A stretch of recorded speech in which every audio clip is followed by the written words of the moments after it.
everybody. Welcome back to my channel, or welcome for the first time. So recently I took a trip to a small village in China where my grandparents are living, and I also went to Beijing. And I took a lot of videos. So I wanted to show you like how different China is, like a small village versus big city. So without further ado, let's go. So this wall is like super duper old. I feel like some of the bricks are several decades old. As you can see, some of it actually has like molds and stuff, but overall it's kind of clean. I would say this is a small corridor towards my grandparents' house. As you can see, this is where they live. They used to live in like another city, but they moved back to my great grandparents' house after my grandpa retired. So they have some very old thingies, like like some chairs are yeah several decades old. They have grapes here, and I've actually tasted it. It's like super organic. They have like really small cute little molds everywhere, and they have a huge date tree in their small yards. And you can see like here it's a sun powered uh heater so that they could shower and stuff. I feel like big parts of this village are constructed like super early on, but my grandparents renovated their house like 20 years before. So some part of it looks relatively modern, but not a lot. I also went to this auntie's house. Like her house is like pretty beautifully constructed. I also like this is like a street in my grandparents' village. It's quite chill, like if you ask me.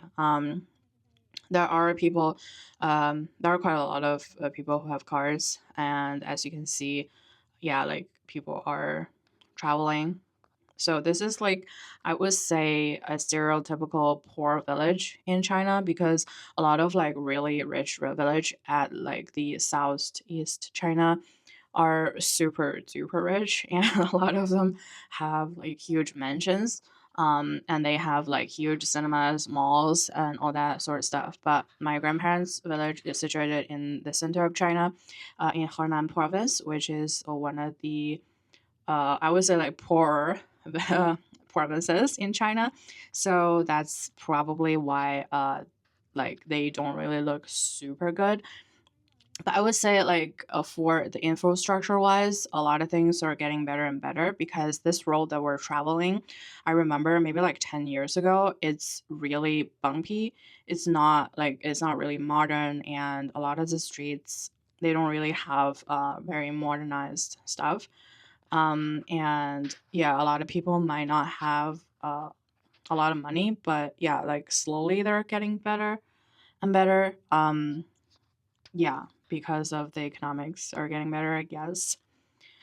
Um, yeah, but the most, I would say the most common way to travel in like smaller villages or like smaller cities are by electric bikes, because they cost ranging from like like $100 to like $500 or $600 equivalent of RMB. So it's not like super duper expensive.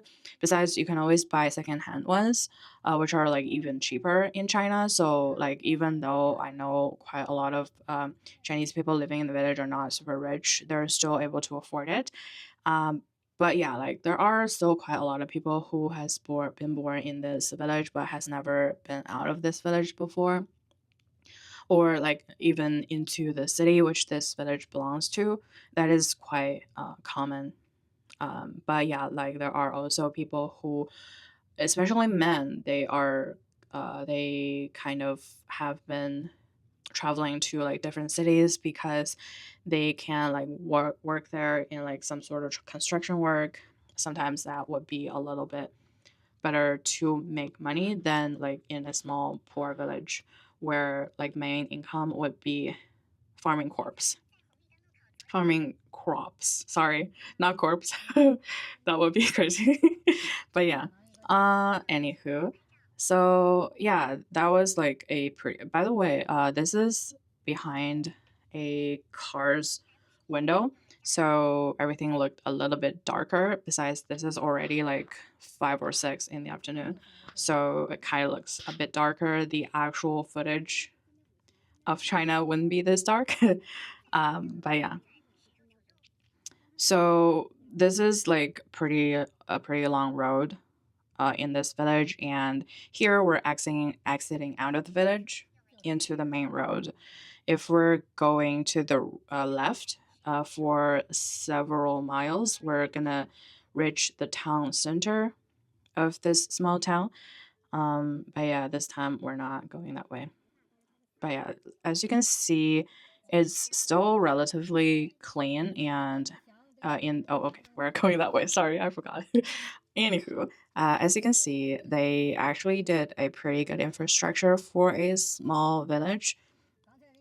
They have a lot of trees and stuff. But by the way, like obviously not every city has it. This city is proud to say that they are really good with the green thingy, as in like good for recycling, good for electric cars, good for a lot of trees and a lot of other green stuff. This is like this city's new high speed train station. We don't have a high speed train station for several like for as far as I know, and suddenly I feel like it's 2 or 3 years before. Suddenly they built this grand ass station where we can actually, yeah, like go to Beijing. We actually are not super far away from Beijing, maybe only like 250 Chinese miles, which are like not super far. But yeah, like I'm a little bit of surprised at how advanced this place is, because like they have a little pad thingy. Obviously, it's like attached to the seats, so like you cannot take that away even if you wanted to. But it seems like you can actually charge your phone here by scanning your WeChat, and you can check your what train you're taking, and you can check for recommendations like where to travel. You can check for like food and stuff. But I don't know like what's happening here. But yeah, apparently it's not working. Like maybe you have to like scan your WeChat in order for everything to work. But yeah, I don't know. I didn't try. And you can see this is quite cute. I'm obsessed. Like I know that like a lot of Chinese like malls have these. They're for like cleaning, and I love it. So that's like the outer part of the high speed train. And here we are in Beijing enjoying sushi after 3 hours. This is like the Jade Market that I told you guys about. It's got like all sorts of stuff. I wanted to take more, so I give it to my friend because I have this whole ass luggage. But yeah, apparently my friend doesn't know how to record, so like she literally holds the freaking camera for half an hour, and then like I check there's zero footage. But yeah, so we went to this Beijing bookstore, which are super interesting because these are lesbian literature, right? Like, I'm not freaking crazy. That's super, like, that's lesbian. Those are lesbians. I also found a lot of like gay stuff. And then, like, I feel like a lot of you might know this, but a lot of the Chinese censorship means that yeah, a lot of like the LGBTQ stuff are deleted or censored in like Chinese cinema. So I'm pretty shocked at a lot of these books because yeah, they are some this is a legit bookstore in Beijing, and yeah, they have a lot of gay stuff. They have a lot of gay stuff and they have a lot of lesbian stuff. And yeah, I don't know about you, but I'm shocked. But according to my friend, I haven't read it, but my friend has. My friend said, yeah, like this is definitely gay stuff because we all have eyes. These are two dudes doing things. They're super gay. They're definitely gay. But my friend said that they don't really have explicit stuff inside of these novels. So basically, they're just saying how much that they love each other, but in a way that's implied. So maybe like they felt very strong emotions, or like they even kissed, or like they even like whatever, but they're not really like they're not gonna have sex in the book. But they're a couple, like for sure, my friend says. So basically, you can see the whole video in my main channel. I will put a link here. So basically, in Beijing, I feel like obviously you can see more skyscrapers, because there are more like heavily populated. But the city is actually super quiet. I feel like the bigger the city is, the more restrictions on noises that they might have. Like for example, you're not to honk your horns in like Beijing. Almost during the entire daytime. Definitely not like you cannot honk the horns, especially when the students are in school, and like heavy trucks are not allowed in the city during like which time or whatever. So they have like more restrictions on making the city quieter. And also they have like restrictions on electric cars, and they are making sure like all the roads are super smooth so that they won't like break your cars or like making it like wonky wonky when you travel. So yeah, they definitely have more restrictions. I'm actually I did not edit the noise part of the videos where I was in Beijing, to like because I have to like lower the voices so that you can hear the way that I talk. But I think it's pretty clear that the infrastructure in Beijing is like way better, way richer than like small cities, small villages in China. Yeah, we're back to this huge ass high speed train station, and I feel like yeah, they're super super clean, and they have hot water available at all times. Um, you'll see my cute capybara, and you can see like outside. It's yeah, it's like super clean, and it's super big. I feel like though my city, although it's a super small city, but a lot of people are actually doing business with like other cities. So I remember every time that I go to Beijing, if I took a taxi and the taxi is very chatty, the taxi is gonna ask me like, where you came from, because like obviously I came out of a train station or like a bus station. So I would be like, okay, I'm from this city, and the cabbie would be like, oh my gosh, you're from that city, so you must be from the oil place. Yeah, because we had an oil place, oil mine thingy.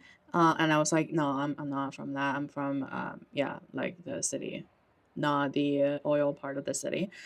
So that means like I'm not really rich, and that also means I'm not like doing business and stuff. But yeah, like what I meant was we have that, and it's pretty clear that a lot of people are doing business like outside of the city. It's kind of weird that we don't really have a high speed train until very recently. So I see this in like another station. I thought that was like pretty clever. So it's giving a some sort of protection for like when the train comes, like so like when the train leaves, people like don't really wouldn't step out of the like people couldn't jump in, but like if the train actually stops and people are getting out, then they can lift the whole thing up so that people can get out. I thought that was pretty clever. We don't really have that in my city. And yeah, basically my uncle picked me up. My uncle is my mother's only brother. There are like two only childs to my grandparents, and yeah, basically this is me sitting inside of my uncle's car taking another footage from a nearby city to the city that I'm living in. Yeah, they have a lot of these high voltage power towers, which are a little bit concerning. I've never noticed these before, but yeah, like after taking a video, yeah, they really have it. Yeah, I feel like it's pretty clear how Beijing kind of looks super different than, um, like than smaller cities. Although I would say China is probably one of the cleanest countries on the road. There isn't really any trash because, yeah, like in China, the minimum wage is super low, so like hiring a person to clean your street is like super cheap. So like why not? you know. But yeah, this is just like this is also a part of like a small town. So it doesn't really look like much. It's definitely different from the Beijing scene that we've seen, because we can see it's kind of raggedy. It also has some sort of like farming situation. Overall, I think it's quite nice. I mean, like my uncle's car is not at all luxurious. It's a second hand car that cost like several $100s. And but yeah, like as you can see, it's not bumpy at all, the road. And a lot of people are on electric scooters, as you can see, and we are embracing the scenery of the sun setting. Yeah, like I said, China is all about planting trees, doing the greens, uh, because like I feel like a lot of you might know that several years back China has been pretty polluted, so like it's not really a mystery why China is promoting electric vehicles all around. So basically, I asked a few cab drivers, taxi drivers. They said that if their car is up to 10 years, I think they can only drive it for 10 years. Basically, they have to exchange it for an electric vehicle. It's non negotiable. And all of the buses are automatically exchanged to electric ones, even though like the gas ones are not broken. They have to change it, like it's the rules. So I feel like it's super interesting how much China is trying to maintain the air quality by implementing like electric vehicles, by planting a lot of trees, by yeah basically doing also like uh, I heard that they are restricting a lot of like factories. They're like implementing different techniques to like do to make sure that they are not polluting the city. Like for example, in China we call it 小区, which kind of means like little area. It's basically a living area. So basically, it's several buildings. They belong to one living community, and they have like a door. They have like securities to keep the outsiders out. That sort of situation. And basically, we have like restaurants and stuff, and before, because like if you're cooking Chinese food, there are a lot of like smokes and stuff, because high oil temperature and sometimes spices. So basically the restaurants are emitting these kind of like food smokes, and basically our small area residents are like reporting them, so that they have to like regulate their smokes to the minimum so that they won't disturb the residents. So I feel like a lot of people are really trying to make their quality a little bit better, and I'm appreciating that. So in the end, I returned home. This is where I live. And as you can see, today is super sunny. That day is like super sunny, and the sky is super blue. And okay, thank you guys so much for watching, and I probably will post some sort of like travel vlogs or some sort of like China opinions or like real insiders. How is it like for Chinese people living in China who has been like living abroad? Um, that sort of situation, and I'm really happy that some of you stayed to the end. I hope my videos are informational, and if you have any suggestions to what kind of videos that you want to see me make, or what kind of opinions or what kind of myth that you wanted me to debunk or confirm about China, please comment down below. Thank you so much again, and I hope to see you in my next video. Bye.